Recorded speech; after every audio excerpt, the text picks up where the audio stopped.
सार्थ तुकाराम महाराज गाथा अभंग 71. युक्ताहार न लगे आनिक साधने अल्प नारायणे दाखविले. युक्ताहार न लगे आनिक साधने अल्प नारायणे दाखविले. कलियुगा माझे करावे कीर्तन तिने नारायण देईल भेटी. कलियुगा माझे करावे कीर्तन तिने नारायण देईल भेटी. न लगे लौकिक सांडावा विहार द्यावे वनांतर भस्मदंड. न लगे लौकिक सांडावा विहार द्यावे वनांतर भस्मदंड.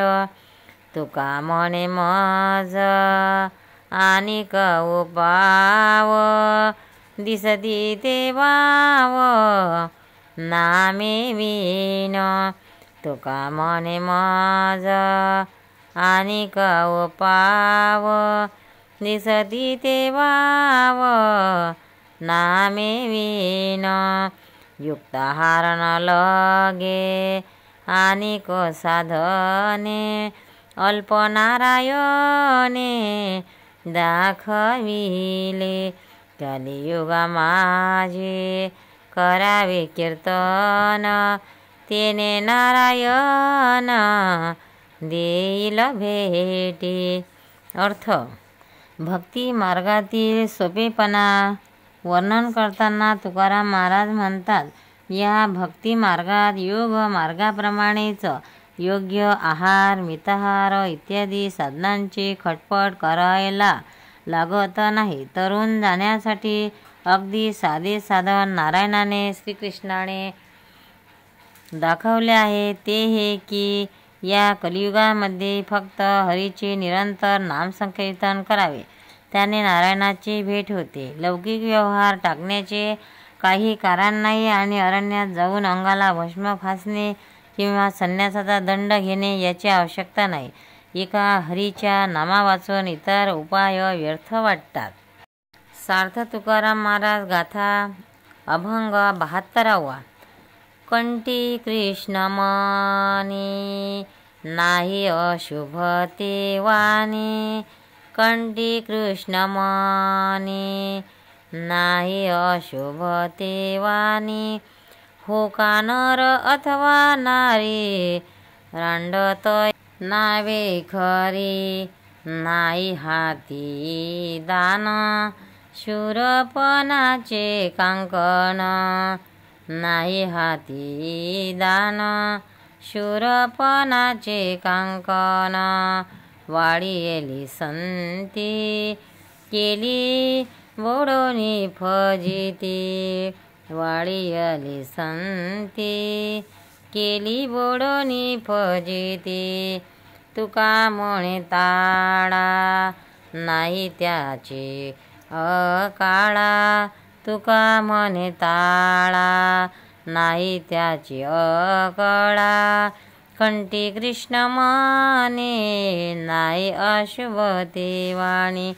कंठी कस्तुभ म्हणे नाही अशुभ ते वाणी. अर्थ. नामस्मरण न करणाऱ्या नास्तिकाबद्दल तुकाराम महाराज म्हणतात की, ज्याच्या कंठामध्ये कृष्णाचे नाम नाही, कृष्ण म्हणे कृष्ण नामरूपी रत्न, ती वाणी कितीही गोड असली तरी ती अशुभ आहे. मग तो पुरुष असला तर रंडका आणि स्त्री असेल तर ती रांड आहे. ज्याच्या हातामध्ये दाणीपणाच्या शौर्याचे कंकण नाही असल्या दुर्जनांची संत हजामत करून पूर्ण निंदा करून त्याला हाकलवून देतात, त्याची फजिती करतात. त्याच्या वागण्यात तालमेल नाही, त्याची सर्व फजितीच आहे. जीवनात त्याला अवकळाच प्राप्त होते.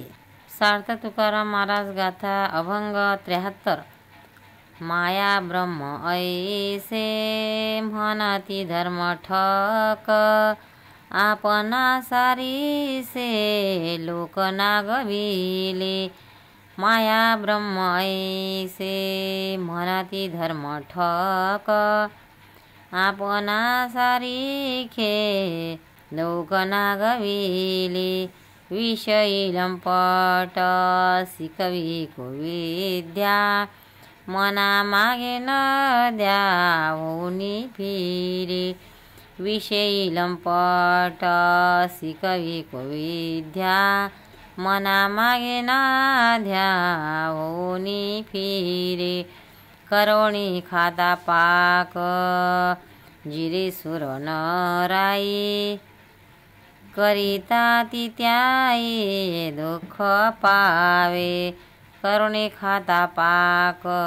जिरे सुर नराई करिता ती त्याई दुःख पावे औषध घेवया चाळविले बाळा दावनिया गोळा दृष्टी पोळे औषध देवया चाळविले बाळा दावनिया गोळा दृष्टी पोळे तारावयादी शोधावी दवानी वांझट बोलनी वारा त्याची तारावयादी शोधावी दवानी वांझट बोलनी वारा त्याची तुका म्हणे जया पिंडाची पाळन न घडे नारायण भेटतया तुका म्हणे जया पिंडाची पाळन न घडे नारायण भेटतया माया ब्रह्मैसे म्हणती धर्म ठक आपणा सारीसे लोक नागविले माया ब्रह्मैसे म्हणती धर्म ठक आपणा सारीसे लोक नागविले.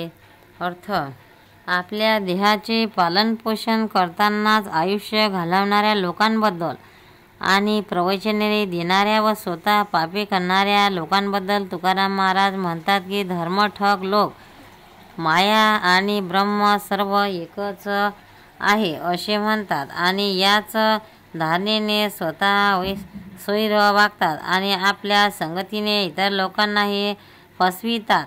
विषयासक्त मनुष्य दुसऱ्याला कुविद्या शिकवतो आणि आपण मनाच्या मागे नंदी बैलाप्रमाणे मन जिकडे नेईल तिकडे जातो. सुरण आणि मोहिरी ही चांगली शिजवली तर सुरण पचते, पण जर कोणी ती कच्चीच खाईल तर त्याला दुःख भोगावे लागते. एखादा रोगी मुलाने कडू औषध घ्यावे म्हणून आई त्याला म्हणते, हे औषध घे, मग मी तुला गुळाचा खडा देतो.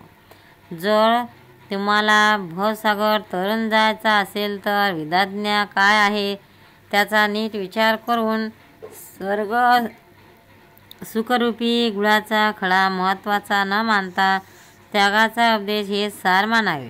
अहो सर्व ब्रह्म आहे या समत्व बुद्धीला टाकून देहालाच सर्वस्व मानून त्याचे चोचले पुरवतात त्यांना नारायणाचे दर्शन कधीही होणार नाही. सार्थ तुकाराम महाराज गाथा अभंग 74. मुर्ग जळ दिशे साचपणा ऐसे खोटियाचे पिसे उर फोडी मुर्ग जळ दिशे साचपणा ऐसे खोटियाचे पिसे उर फोडी जाणोनी का करा आपुल्याले घात विचाराए हित लवला हे जाणोनी का करा आपुल्याले घात विचाराए हित लावला हे संचित सांगती बोळवन सवे आचरण घ्यावे पळतेने संचित सांगती बोलवणे सवे, आचरण द्यावे फळ तेने.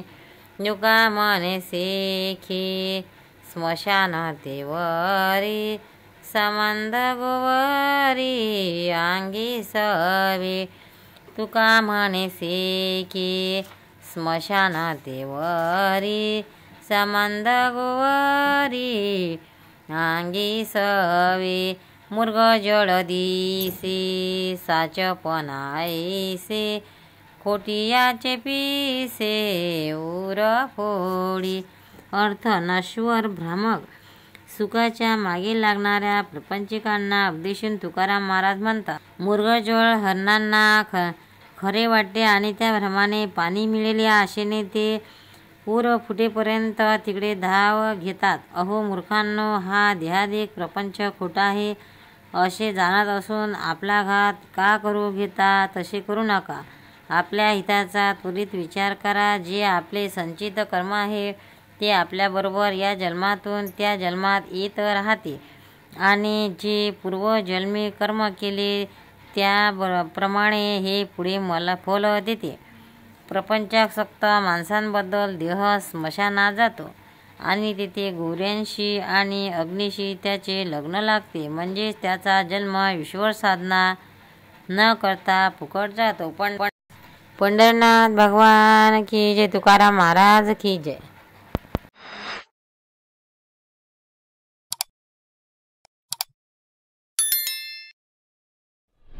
भक्तांनो, व्हिडिओ आवडल्यास व्हिडिओला लाईक करा, शेअर करा, सबस्क्राईब करा. तसेच बाजूला असलेल्या बेलवर क्लिक करा, म्हणजे याच्यापुढील सर्व व्हिडिओ तुम्हाला सर्वात आधी मिळत जातील. जय श्री कृष्ण.